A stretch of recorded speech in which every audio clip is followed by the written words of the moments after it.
জাতির পিতার প্রতি শ্রদ্ধা নিবেদন করবেন। আমাদের সুদূর জলপাইগুড়ি জেলা থেকে জলপাইগুড়ি জেলার আমাদের কংগ্রেসের নেত্রী, কংগ্রেসের জেলা কংগ্রেসের কর্মসমিতির সদস্যা বরানী মুখার্জি। নমস্কার। জাতির জনক মহাত্মা গান্ধীর ৭৯তম আত্মবলিদান দিবস সমস্ত স্তরের নেতৃত্ব এবং কংগ্রেস কর্মীদের যথাযোগ্য স্থানে শ্রদ্ধা, ভালোবাসা এবং শুভেচ্ছা রইল। আজকের এই অবস্থান মঞ্চ একটা পবিত্র মঞ্চ, সেখানে দাঁড়িয়ে আমি কিছু বলবার বা আমার শ্রদ্ধা নিবেদন করার সুযোগ পেয়ে আমি নিজেকে ধন্য এবং গর্বিত মনে করছি। আমি শুধু জলপাইগুড়ি থেকে এসেছি, সেখানকার জেলা কমিটির সাথে আমি যুক্ত আছি।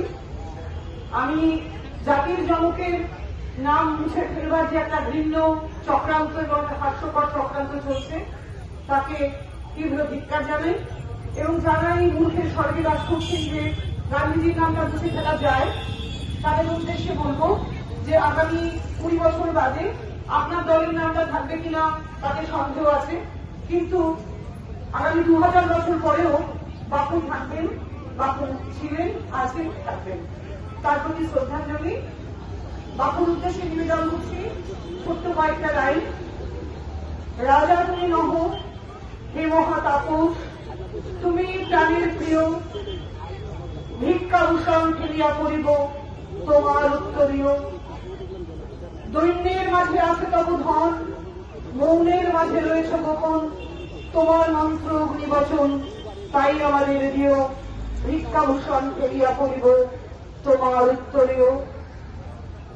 প্রণাম বাপু।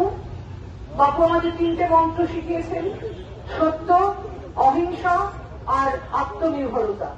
আরো শিখিয়েছেন আমরা জাতীয় কংগ্রেসের কর্মীরা ভারতবর্ষের প্রতিটি মানুষের চোখের জল যেদিন মুছিয়ে দিতে পারব, সেদিন আমাদের কংগ্রেস দল সার্থক হবে।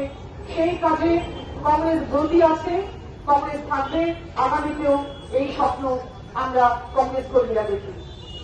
আমি রবি ঠাকুরের একটি কবিতা অত্যন্ত প্রাসঙ্গিক, এবার ফেরাও মনে, তার একটা সামান্য অংশ আমি নিবেদন করছি আপনাদের সামনে আমার শ্রদ্ধাঞ্জলি হিসেবে।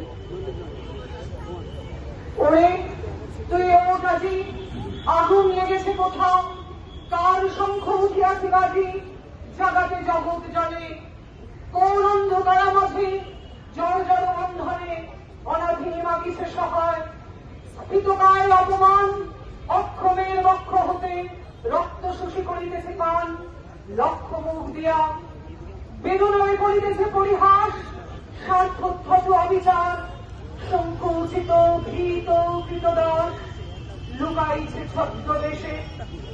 ওই যে দাঁড়ায় নতশী, মুখ সবে ম্লান মুখে লেখা শুধু শত শতাব্দীর বেদনার করুণ কাহিনী। স্তম্ভে যত চাপে ভার, বহি চলে মন্দ গতি, যতক্ষণ থাকে প্রাণ তার। তারপর দিয়ে যায় সন্তানের বংশ বংশ ধরি,